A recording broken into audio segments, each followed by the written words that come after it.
Welcome to a very special edition of Flea Market Fantasy, the world's second greatest Bronze Age era comic book podcast. Joining me, as always, is new Michael, Kevin Jank. I'm here, and I've already spilled salsa all over my cover bund. Yes, it's a gala event. It's Flea Market Fantasy's 4th annual Golden Flea Awards, where we take a look back at the best books that we've reviewed this year, and we hand out some trophies and pay respect to the best of the best. Now, it is the 4th annual, although I've been doing this show for 5 years, because the first award show happened after episode 100. So it took us to come up with this double stuffed year, yeah. We had our first YouTube version of this show last year, and it's a real pain in the ass to make. But I said, let's do it again, because why not? So here's your one punishment. And I forgot about it like 6 different times. And thanks to Jank remembered. So now again, we have nothing to do with this. We make the episodes, and then the Academy watches each episode. And then they pick nominees and the eventual winner. Jank and I have nothing to do. We can petition the Academy to say, hey, we think you should give some attention to these people here. And ultimately, we're powerless in this situation. Yeah, it's out of our hands. Down from on high. Now, usually we give out, I think, like 7 or 8 awards, but the Academy added some new categories this year. Yeah. And, some technical awards. These are like the awards on the Oscars were like earlier in an earlier ceremony that no one was able to watch. These were the awards that were handed out. So Jank has all those categories. So yeah. Take it away, Jank. I'm the presenter. What's up first? So we're going to start off with an easy one, because really there was only not one nominee for this category, so it's going to win. We're going to start with Best Quote. Best Quote with one nominee. One nominee. I don't know. I can't think what it would be. The Academy didn't take good notes on this, so they don't have a lot of quotes, but there was one that really stuck in my mind. Yeah. Well, what did the Academy decide, Jank? So the award has gone to Holy Crud and Orgy from Tales of the Zombie. I forgot about that. Holy Crud and Orgy.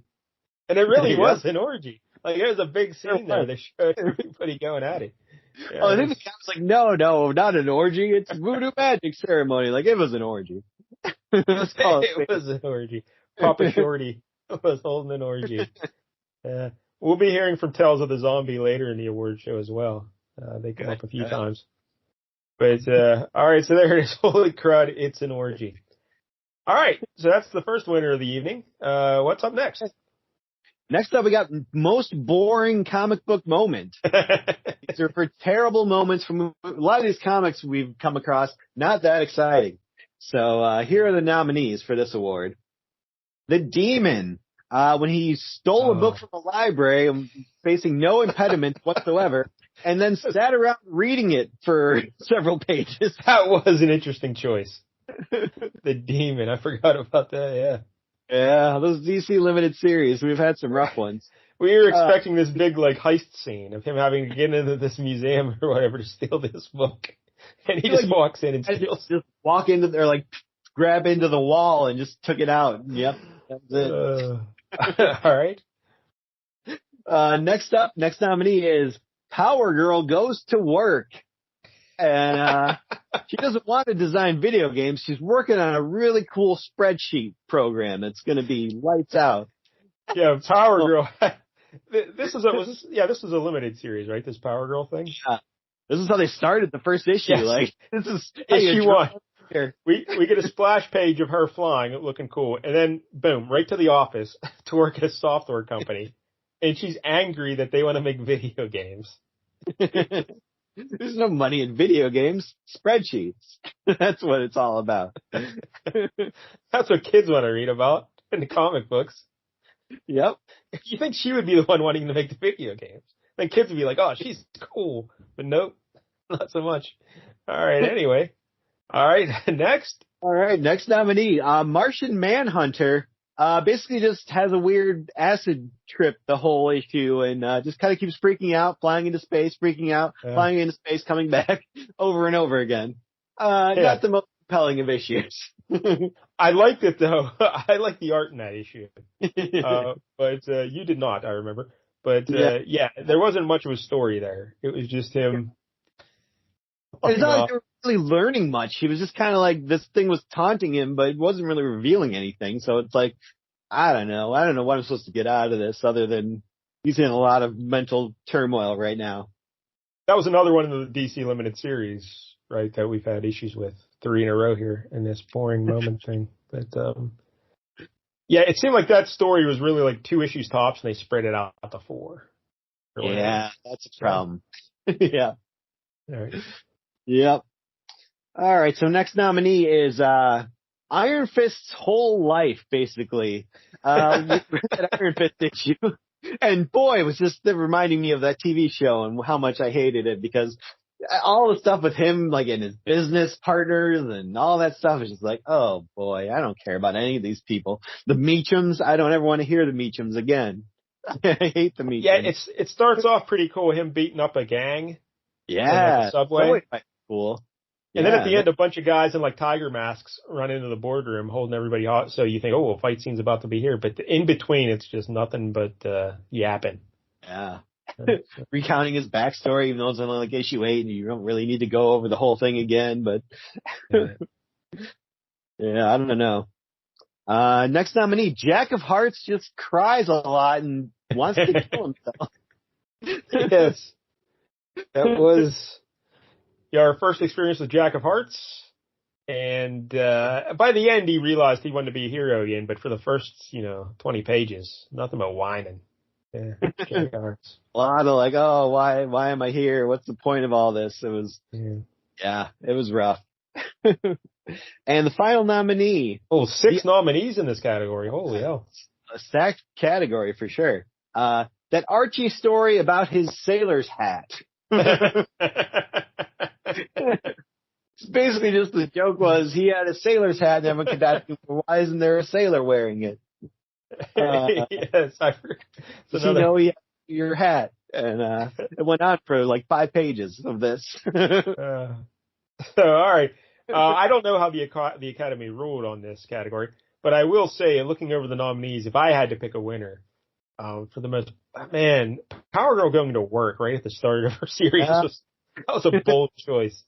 That is a very bold choice. I don't know, but there are a lot of worthy winners. All right, Jank. So who gets the Golden Flea?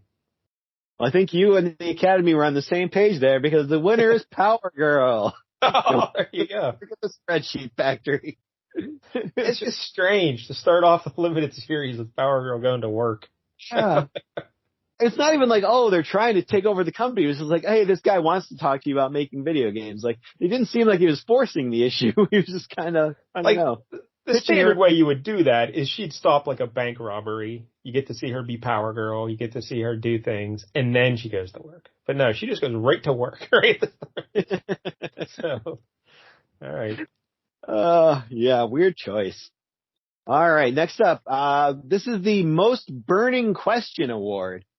We read a lot of these books, and sometimes they bring up things that never quite get answered. So they leave us with questions that we have to ponder for the rest of our lives. So the first nominee, who was that guy in that Justice issue who was singing at Pit Aid, who was singing something about somebody's watching you? There's so many like celebrity, like drawn in people. It's like, oh, that's Mick Jagger. That's Madonna. But we never did figure out, I don't think, who that guy was. Like, there was one random white guy singing about somebody watching you that we could not figure out for the life of us. Wasn't it wait, I thought, wasn't it Sting? Or no? I don't know. I don't know what song that is. Like Every Breath You Take, right? I'll be watching you. I'll be watching you. Yeah, like even if that's what they were going for, it didn't look like Sting, and yeah, I can't remember. Looked like I tried to forget that issue because, like, going over I was giving the Academy my thoughts, and I was going through all the past year of all our videos, and that was one of the issues that popped up, and I'm like, wow, I really forget that we even did that, and I'm kind of glad I forgot we did that. Come up in another one of these categories. All right. Next up for most burning question: would Superman marry Lois Lane if she stayed? Well, we got an answer to that, and he said no. That's what he said. He was just like, oh, I can't marry you because you'd be in danger. I have so many enemies. They'd be out to get you, Lois. So I can't. It has nothing to do with you being black. It's just I can't. But yeah, Superman, I wanted no part of it. Oh, he's not answering. He's like, what do you mean? I'm an alien. I'm also not a white guy technically. Sorry, that was from what, Lois Lane issue 106, something like that. Yeah, something like that, 106, somewhere in that range. Next up from Iron Fist, what happened to Bill Howe? Well, I did a whole video on that. Remember? Do you remember? I made a short video. What happened to Bill Howe? Because the issue just question. We had to do research. Yeah. Yeah, there's this guy named Bill Howe, and he just disappears from the issue. No idea what happened to him. So I had to do extensive research, and I made a little short video on what happened to Bill Howe. And he survived. I can't even remember what happened to Bill Howe. Doesn't he? I think he ended up dying soon after, though, right? Like I can't remember. Or killed him. I think his brother was a bad guy, and I think he helped catch his brother at the end. So I think he was. That's what happened. It worked out for Bill Howe. Yeah, I think so. All right, next. Next nominee. Just what did happen when Archie fixed Betty's turntable? Yeah, we might be hearing that later as well. But in the Archie comic, Veronica called up to talk to Betty, and Betty's mom answers the phone, and she said, "Well, Betty can't talk. Archie's over here with her." And he's like, oh, Veronica got real mad. She goes, I bet he is. What are they doing? She's like, well, he's up in Betty's room. He's tinkering with her turntable. And Veronica got irate.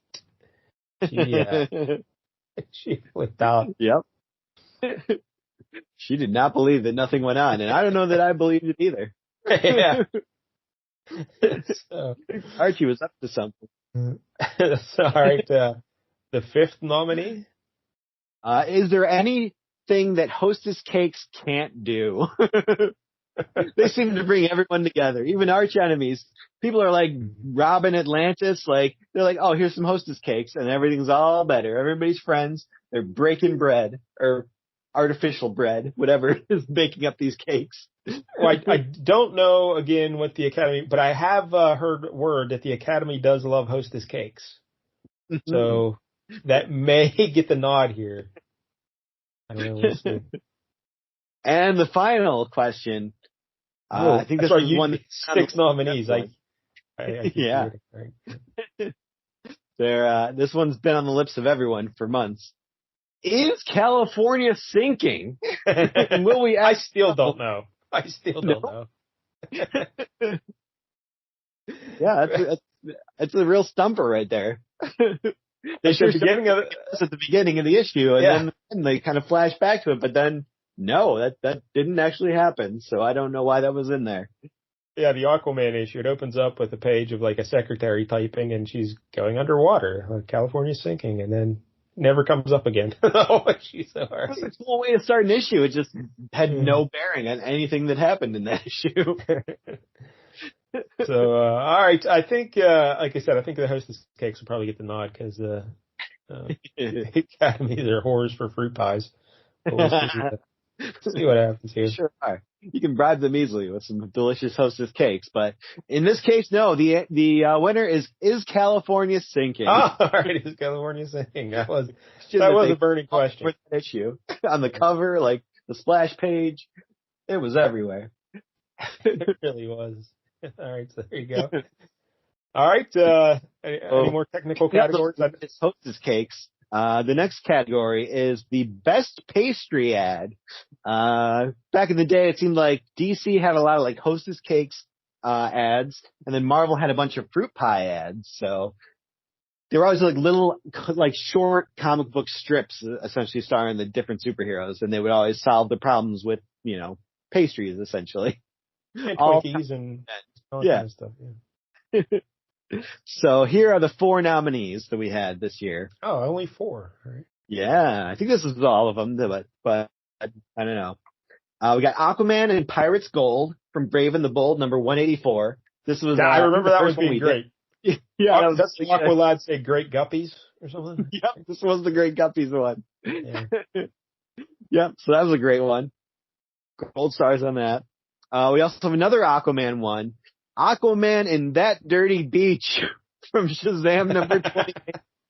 That Dirty Beach. Oh, the best title I've ever heard in my life.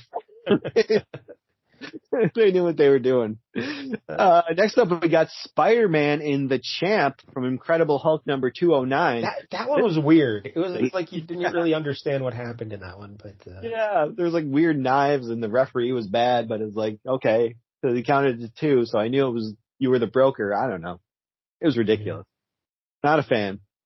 And then we also have the other Marvel nominee, Thor Meets the Ricochet Monster from Spectacular Spider-Man number 43.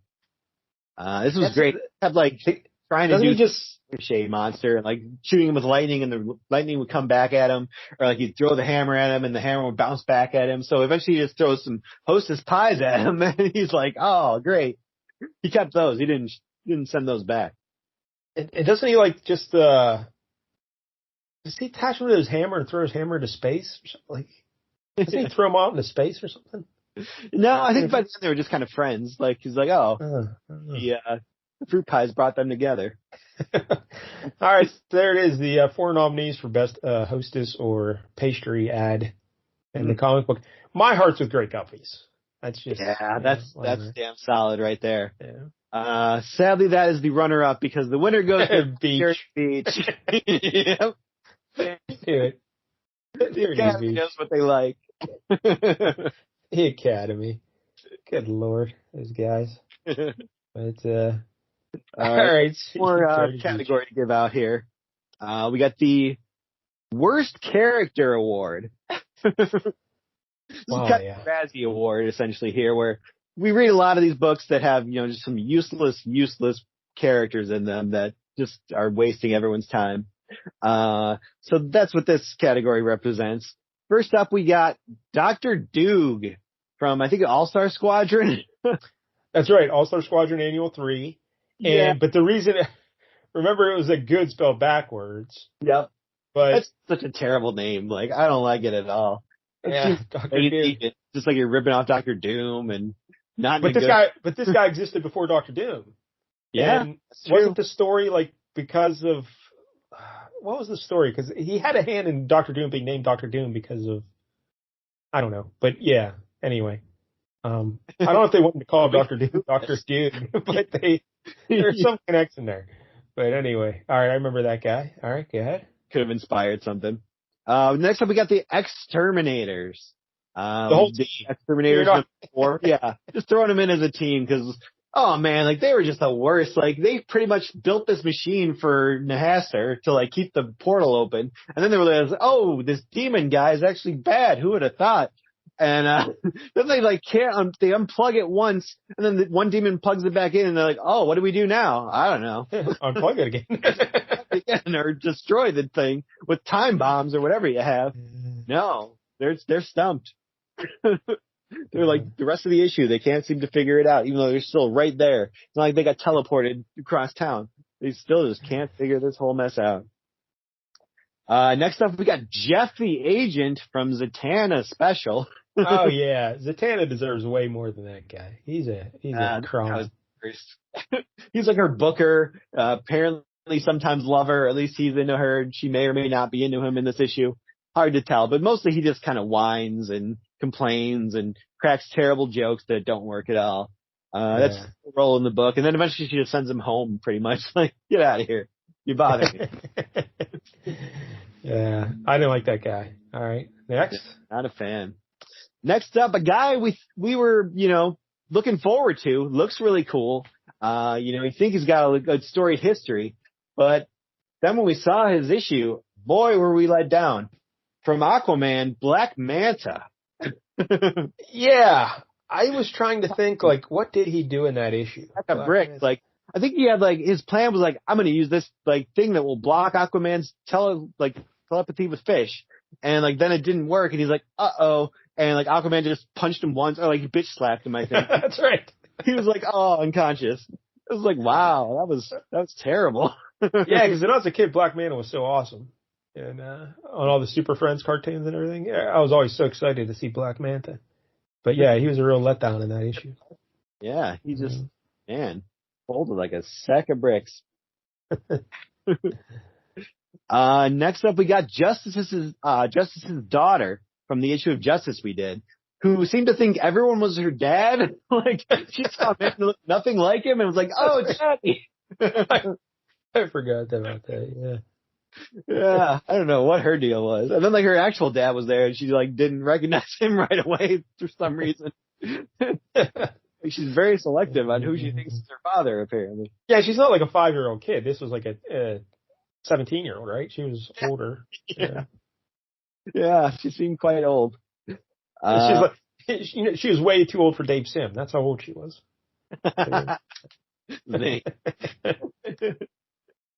All right, next nominee, we got Jackhammer from Daredevil. I think it was. Yeah, this guy was great. He just shows up in the middle of like a smoky cloud, and it's like, it's Jackhammer, and Daredevil's going to fight him. And remember, I'm like, they knew each other, but I don't think they did. Like, no, that was his first appearance. Yeah, his first appearance ever. He's like, it's me, Jackhammer, and he looked like a total tool. Like the costume was awful. Yeah. Not a fan of that guy. Like the way he showed up, I thought, Daredevil must have fought him like the previous 2 issues or something. But no, he's just first time you ever see him. So. He was very proud of himself, though. Yep. And then we got one more. We got the guy in Twisted Tales who couldn't realize that he was not murdering the guy's wife. He was murdering a dude. Like he couldn't tell the difference between a man and a lady, and he couldn't tell if he was talking to was like his own wife doing like a raspy voice thing. Yeah, this guy. Not the brightest. Not the brightest, this guy. Could not seem to figure it out for the life of him. Yeah, he was pretty bad. Yeah. So. All right. So the Golden Flea goes to the FD agent from Zatanna. That's a solid choice. Yeah, man, we don't need to see Zatanna running around with some loser like that, you know? Yeah, give her somebody. Give her a short round or something at least. This guy. Yeah, that guy was the worst. All right, so is that all the categories the technical arm of the Academy gave out? Or? Yeah, that's it. Good job at the Academy. I don't know about the Dirty Beach one. I may have went with Great Guppies, but otherwise, it was a tough call. Yeah, you can see why they were torn. Natalie Imbruglia. All right. Well, I like anything that reminds me of Natalie Imbruglia, so that's all right. Me too. All right, so now let's go on to these other categories we have. These are the traditional categories that we give out every year. And first up, we have Best Monkey. It's always a fan favorite. Let's your favorite. And you look forward to it. Yeah, last year Dr. Zaius won from Planet of the Apes. Oh yeah. So Dr. Zaius. Sadly, we only have 2 nominees because I think we only read 2 books with monkeys. Yeah. Slim pickings. First up, we have Bobo, who eventually became Detective Chimp, and DC Comics presents issue 35. So yeah, it's Detective Chimp, but he doesn't have his whole outfit and everything, you know. Like it's no, he's just kind of hanging out with the dog in this one. Yeah. Rex the Wonder Dog, yeah. Yeah. So, and then the other nominee is the Monkey and Monkey Mail, the Phantom's letter page. It's called Monkey Mail. And it's just a monkey with like a mail satchel swinging through the jungle. I don't know his name. No, nor should you. I'd probably call him Carl. But, so those are the nominees. And the winner is Detective Chimp. Good old Bobo. Yeah. He inspired your whole writing career. Yes. He gets the nod. So congratulations to Detective Chimp. All right, next up we have the What the What moment. Just the, you know, we're a family show. In the old days, this was called the What the Fuck moment. But now it's just called it's just called What the What. Previous winners, the first year, Mervis on his bicycle. If you remember that, the giant wheel bicycle, that was good. That was pretty great. Then the year after, the second year, the Thing talking to Vance Astro outside the window. It was just so weird because he's talking to him. The window's shut. Thing is outside talking to him like there's not a wall and a window between them. And he's got a big booming voice, I guess. And last year, of course, it was Typhoid Mary trying to have sex with a 14-year-old. Yeah.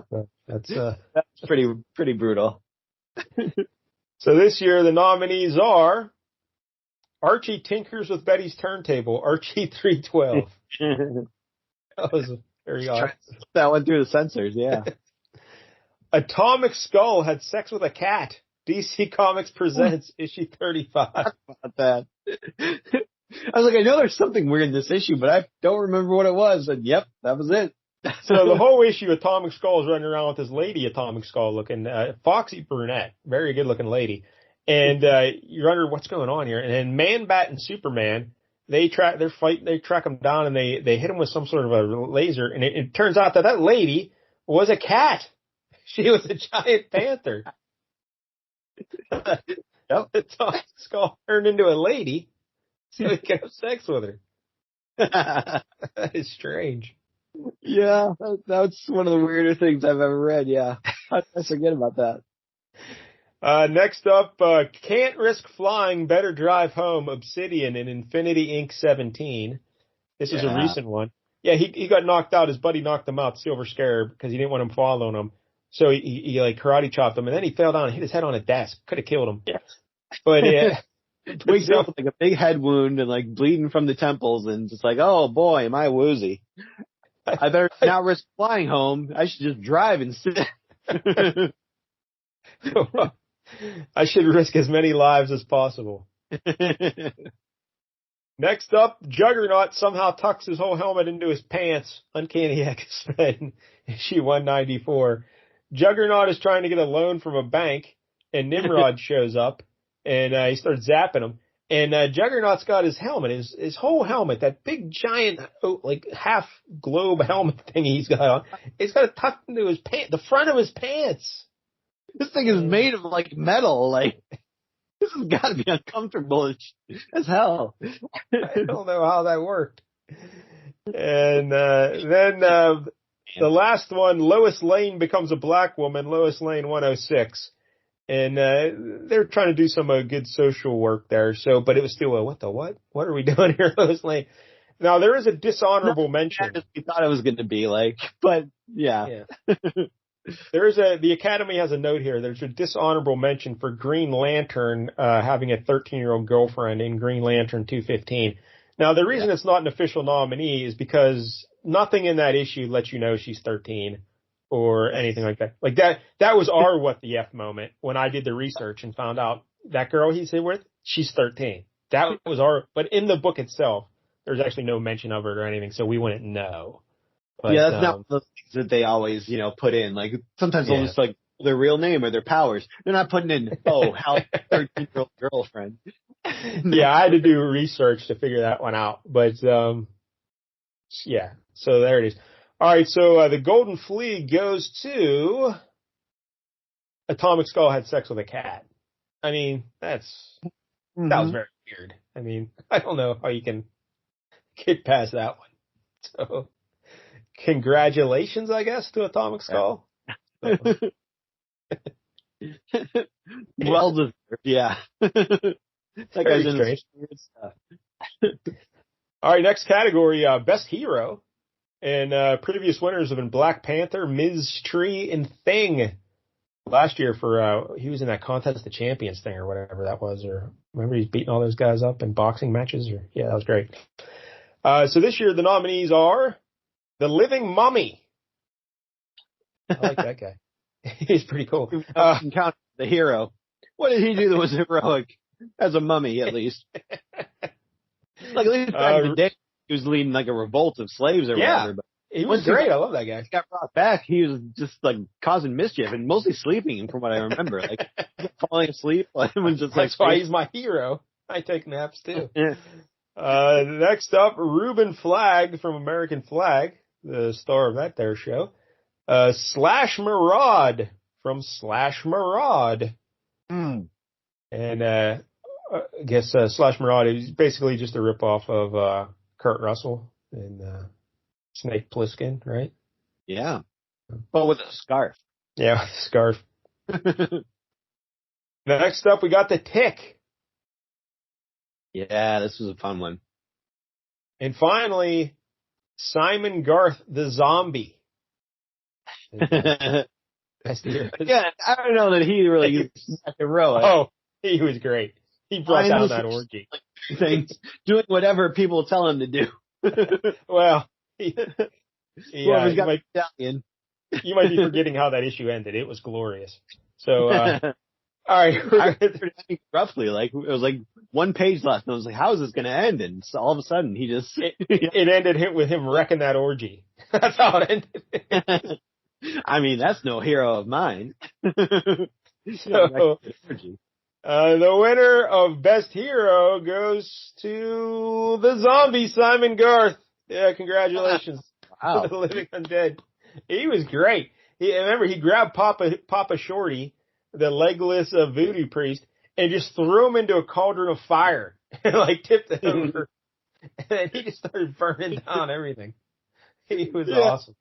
Yeah, but I mean, that's almost like, you know, when the Hulk like smashes a town, but it happened to have like a child predator living there. So like, he's trying to do that, or is it just He was. He's Simon Garth. He's great. I'll be honest. The Academy told me, they sent a little note that this year was a little light on heroes. Not a lot of great hero action this year. I don't know. It was tough. I don't know, not so much. But I think Simon Garth is great. So congratulations, Simon Garth. I like that issue. Yeah, I just don't know if I would count him as the hero. He's super heroic. Super heroic. All right, Best Villain. Previous winners were Ultra Humanite, Magneto, the Alf parody of Magneto, and last year's Turner D. Century. Last year, this was a murderer's row. We had Mr. Fish, Heinrich von Schnickelschnapp, and Turner D. Century. That's like, you know, that's all the best winners, really, all in one year. All going up against each other. This year's a little lighter, but we've got first nominee, Absorbing Man, Incredible Hulk 209. He's pretty entertaining. He had the giant cone head and the big ears, and he was giving it to Hulk pretty good, you know? Yeah. He had a lot more powers than we originally thought. Like, we didn't know that he could do all of these things, change size and all that stuff. Then he turned into glass and shattered, so sadly. Yeah. The next nominee, Black Adam from Shazam 28. Nice widow's peak. Yeah. It was pretty good. And one of his plans were brought down by super friction. Yeah. That was like Black Adam. Like he was just throwing like old Ironsides at him. Yeah. Throwing boats at him. He was just destroying landmarks around the city. Yeah. Next up, Dr. Bong from Howard the Duck, issue 31. Dr. Bong, he's just a jack guy in a purple outfit and a cape, and he's got a giant bell on his head. Yep. That has many different powers. Dr. Bong. He can do anything it wants. He was defeated by, like, Beverly creating a bunch of Bong children, like 5 quintuplets or something, and being like, if you don't, like, let us go, I'm going to leak this to the papers, and they're going to think you're a deadbeat dad. Like Rey Mysterio. Deadbeat dad. Next, Mr. Bones, Infinity Inc., issue 17. In all time. He was pretty cool. And you know, I'll get to it in a second. And then the final nominee, Papa Shorty from Tales of the Zombie. Legless voodoo priest who just hovered in the air somehow. And, it's like he had, like, telekinetic legs, like, magic legs, like Lieutenant Dan. That's right. It was very Lieutenant Dan-like, yeah. All right. I would probably vote Dr. Bong, but let's see what the Academy says. Oh, the Academy, the Golden Flea goes to Mr. Bones. Nice. 17. Yeah. And he would have walked away with it easily, even more easily, if he had rhymed the whole time, but... Yeah, so that was a problem with me. But Mr. Bones is pretty cool. He's just a skull. His skin and muscles and organs are all transparent. So he's like a jacked body, but he's just a skull up top. And he rhymes sometimes. Sometimes he doesn't. But skin is poisonous. If you touch him, you're gone. Cyanide touch. And the one thing we forgot to mention, we did Infinity Inc., and that issue was drawn by Todd McFarlane. But if you look at Mr. Bones, you clearly see inspiration for Spawn later in the cape. Like, this is when, like, Todd McFarlane probably really enjoyed drawing capes, because it's a very similar Spawn-like cape. He kind of just took Spider-Man and this guy and combined them. Because, like, if you really pay attention to how he draws the cape in that issue, too, like, he really overdoes it, like, the ruffles on the bottom, like, when it's flowing and everything. Like, he really got into it. So, you could see, like, years later, I'm sure this provided inspiration for what he did with Spawn. And year 2 covers were very heavy on the cape action. Yeah. By Todd McFarlane. All right, the next category, we have Best Cover. Previous winners were Gil Kane for Jungle Action, Terry Beatty for Ms. Tree, Frank Miller for Marvel Team Up. That was the Purple Man face with all the heroes around him.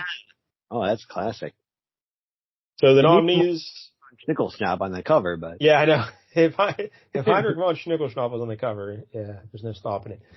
All right, so the nominees this year, Dead Man issue 1 by Jose Luis Garcia Lopez. This is Dead Man screaming on the cover with the blue and pink background and the faces in it and everything. Very colorful, dynamic cover. Pretty cool. Doom Patrol, issue 1 by Steve Lytle. Now, if you just look at the front of it, it may not be all that impressive, but it's a back and front cover thing. And if you look at the whole thing, it's very impressive. So, all that. Iron Fist, issue 8 by John Byrne. Iron Fist is punching you right in the face. He's punching you right in the camera. Just in his face. It's right at you. That was definitely the best part of that issue, I would say, was the cover. The Brave and the Bold 184 by Jim Aparo. Now, this one, I hear tell that Jank petitioned the Academy to get this one nominated. This would be my vote, yeah.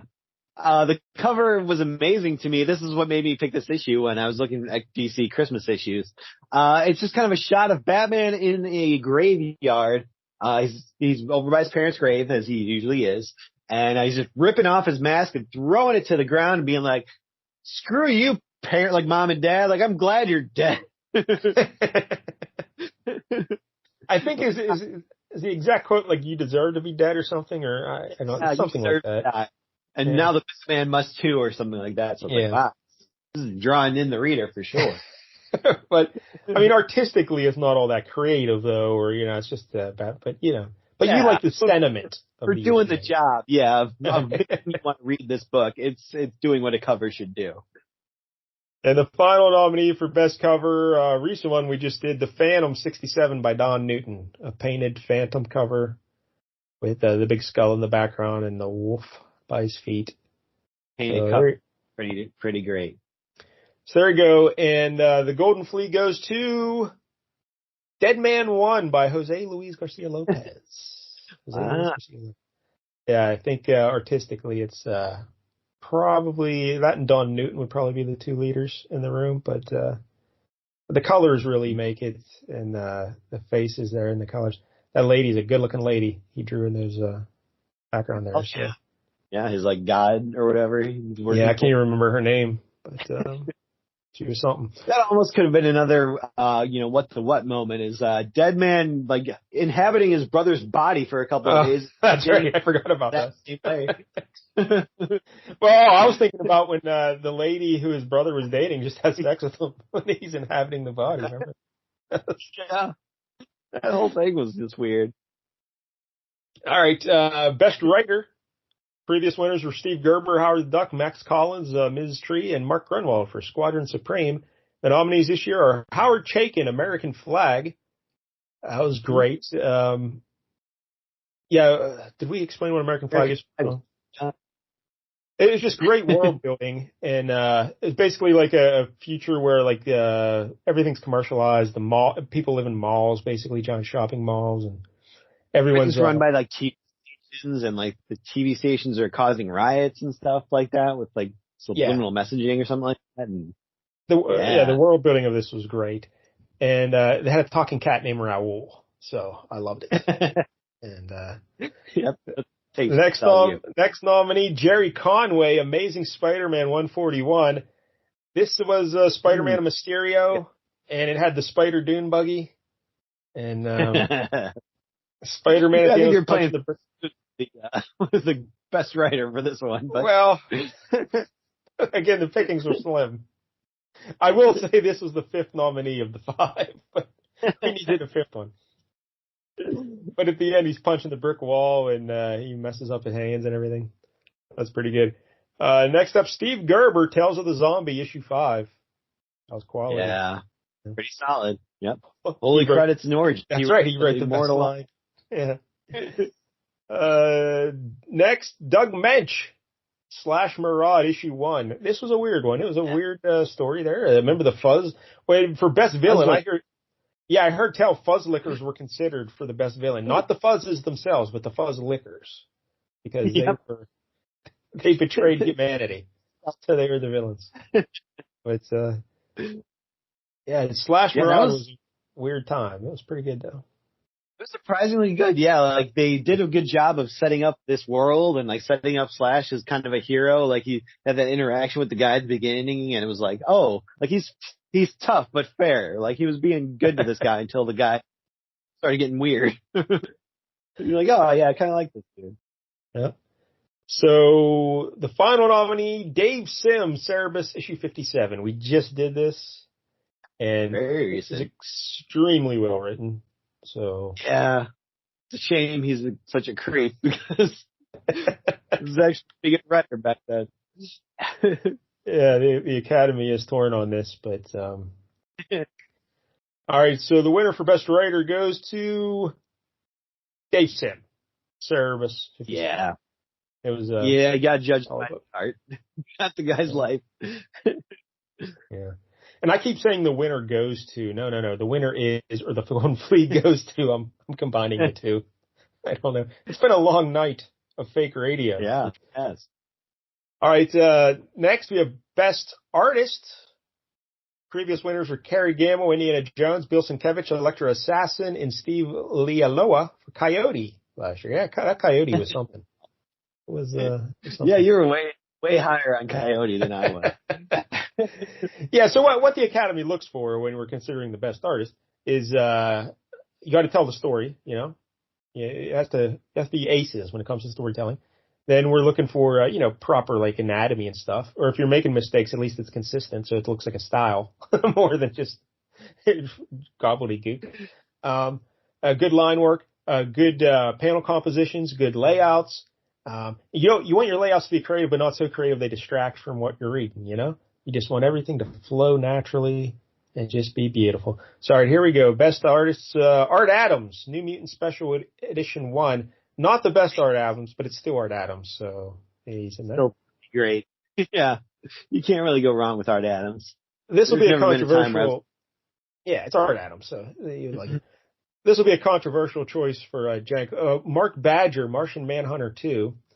And the Academy liked it because it was so unique in what it was. Very sketchy, very loose, but we didn't read anything else like it this year, I would say. Yeah, yes, that's fair. Very distinctive style.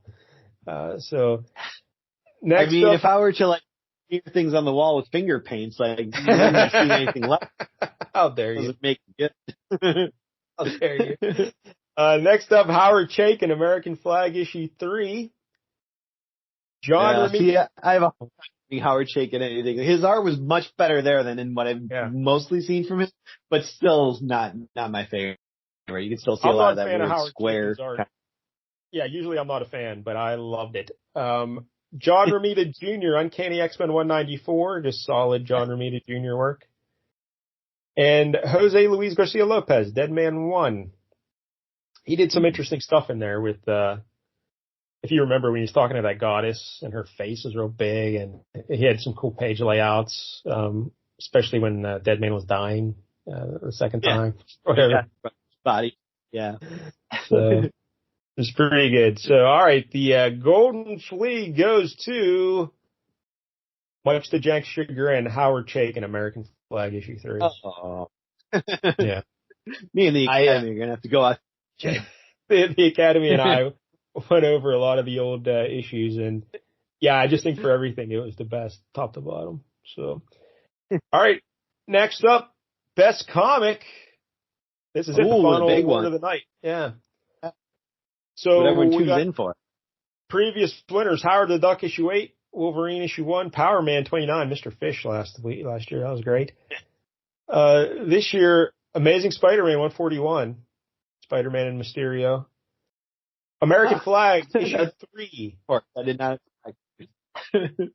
Well, yeah, I would tell you to go through the last year comics and find something better. It was rough. It was rough. So, American Flag issue 3, All-Star Squadron Annual 3. This was a weird one, but it was big, and it had like all the heroes teaming up to Justice Society heroes, like matching up against a villain. So it was fun, in that way. Yeah, I did not have that good of a time. Like each battle was not that interesting. Like, they were all pretty terrible from what I remember. That was they also all lasted like or something. It wasn't that entertaining. Remember the what nominee in that was Green Lantern just killed a guy. Remember that? Like that tree fell on that dude. That's right. I'll be honest. This was a 3-horse race. I think the Academy is struggling finding out this 4th and 5th. Slash Maraud could have squeezed in there somewhere. But sure.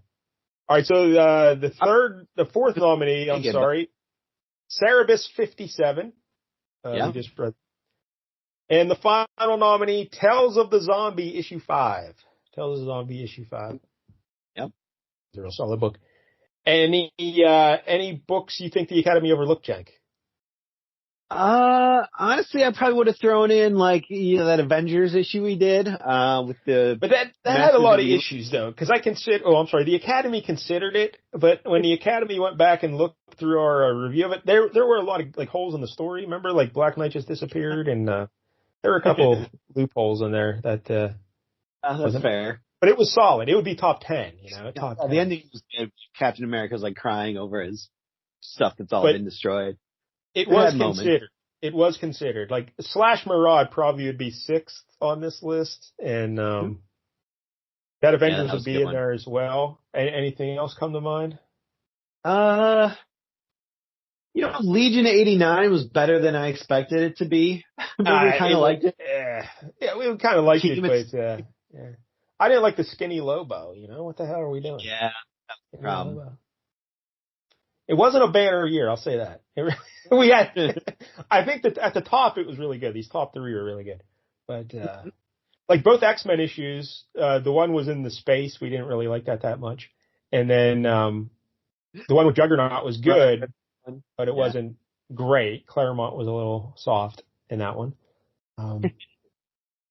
So anyway, all right. So best comic, the Golden Flea goes to American Flag issue 3. This was the best thing I read all year, and I've been doing this show for 5 years now, and there have only been 2 occasions, I think, when I went and read further, and one was Ms. Tree, and the second was American Flag, and I read a ton of American Flag. It's just very well done, writing, art, everything. The quality does taper off the further it goes, because I think Chaikin just got burned out, and tired. Yeah. But I read the whole first arc into the second, and it's very good. I would have read more Cerebus until we learned more about Dave Sim. Yeah. But in the 5 years of doing this show, my 2 favorite books that we've encountered are Ms. Tree and American Flag. So we might have to do another Ms. Tree issue. Ms. Tree was great. And just even the way it was colored was awesome, because it was black and white, but with red. And then there'd be issues where it's black and white and blue.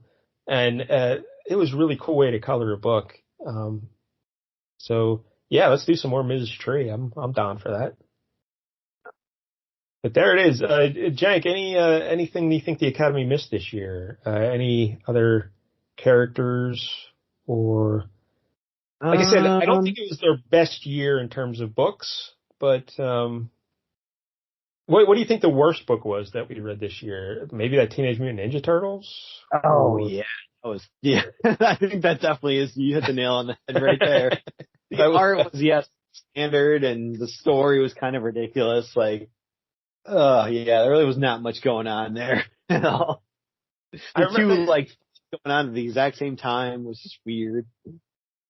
Any other ones? But, like, Justice was okay, but I remember not, like, I don't know why. I wasn't really a big fan of that. But there were some cool uses of his powers in there, so that got me through it, for sure. Like the floating steps things. Yeah. Yeah, I remember he, like, put one of his, like, little, float things in his throat to, like, stop him from breathing. That was kind of cool. What else did we do that was terrible? I hated Infinity Inc. too, I guess. I loved Infinity Inc. Honestly, Todd, I could have seen getting a Best Artist nod for that, because I liked the panel layout. No. It was cool. He did do some extra work with the layout, like the phone cord around the borders and everything. Yeah. But it's not quality stuff. All right, but anyway. Shots of the Monopoly game, bordering some of the stuff. Like, that was cool. I liked it. Hawk and Dove, remember that? That was like, yeah. Wasn't terrible, I guess. It was okay. It was fine. Compared to some of these, DC limited series, at least things were happening. The characters were distinct, and, they had different points of view. Yeah, Power Girl is definitely not enjoyable. Nope. That Daredevil issue I did not enjoy. It was pretty good. It wasn't bad. I'm looking through the list here. That Incredible Hulk was good with Absorbing Man. That was a fun book. Oh, remember Secret Society of Supervillains? That was pretty brutal. I was going to say the deciphering the code that we did, our code breaking ability. Oh, that's right. We were aces with the code breaking. Yeah. Godzilla. That issue itself. Where Godzilla looked nothing like Godzilla. Remember that? That was something. Yeah. But he met J. Jonah Jameson, and Jameson survived. So that was good. A Predator book. That was something, I guess. That wasn't terrible. We mentioned Demon already. Twisted Tale. I know. It's our issue. You wanted more jungle, just action instead of Velasco stuff. But when Kazar's involved, I want hot jungle action. Atari Force was actually pretty good. It wasn't like exciting or anything, but like it had good characters, good artwork. Jose Luis Garcia, their stepbrother. Yeah, that almost made a what the what moment. And I love that character, Dart. She's awesome. She needs her own book. Yeah, I was surprised she didn't get nominated for Best Hero. She was, but then I thought, well, what did she do? She made out with her stepbrother. Is that really heroic? I don't know. She really didn't do anything in the entire book.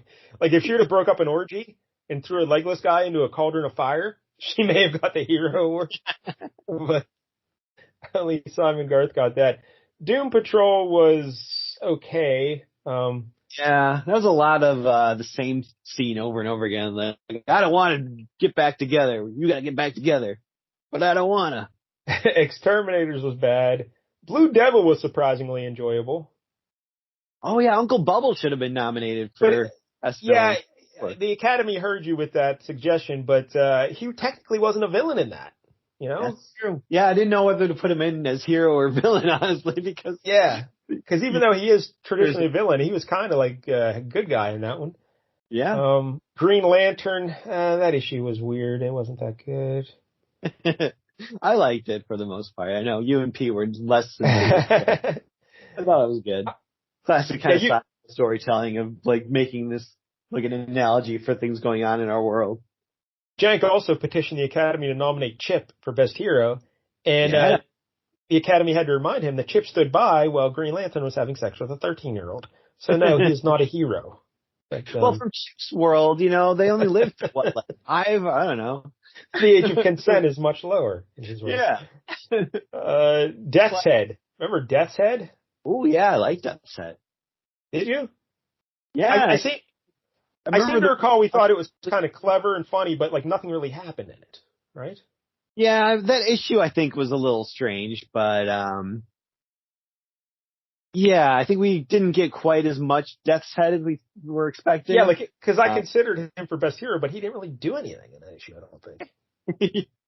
I think he did something at the end, but yeah, it wasn't a whole lot. It was some weird like game show he kept interrupting or something. I don't know. Like some other assassin was trying to like take somebody out, and he just kind of kept interfering. Jack of Hearts. The art was pretty good in that, but Yeah, the cover was amazing. Honestly, the cover was great. Incredible Hulk 345. Yeah. I know you love that cover. I hate that cover. I don't hate the cover, but his legs are so jacked on that cover, and like I just can't look at it and not realize how fucked up his lower legs are. So I can't nominate. That was the one with the leader with the fat brain head, not the yeah. Yeah. I like that leader. It's all veiny. You do love when it's veiny. Iron Man, issue 127. He fought a bunch of terrible villains. Remember? Yeah, the Porcupine though. He was one of my favorite villains of the year. Wasn't there a unique scene like doesn't all his clothes blow off or something? Porcupine, yeah, that's right. Yeah, I think Iron Man put a bomb inside of his suit or something, and yeah, it blew all the little spiky needles off of him. And so then Hawk and Dove, and then the Amazing Spider-Man 141. So you were scoffing at Amazing Spider-Man 141 being nominated, but I mean, look at the competition. I mean, I think that was West Coast Avengers. That was good. I mean, I guess, yeah, with the Great Lakes Avengers. Good. It was okay, but I'd still take classic Spider-Man over that. Yeah. So there you go. The year that was in Flea Market Fantasy. Wow. Yeah. What a time. What a time. All right, so hopefully next year we'll be back. Fingers crossed, you know. I know I have a pick somewhere in the holster that it will involve monkeys, so we'll have at least one nominee. Yes. Here. Yeah, we always have to have some more monkey books. So. All right, well, that's good. And so thanks, everyone, for watching. If you're watching on YouTube, please like and subscribe, and we appreciate the support. Here's to another year of, I was going to say terrible comic books, but no, there's some good ones in there. Go read American Flag. A mixed bag of comic books. Still love it. All right, so until next time, don't get any jank on you.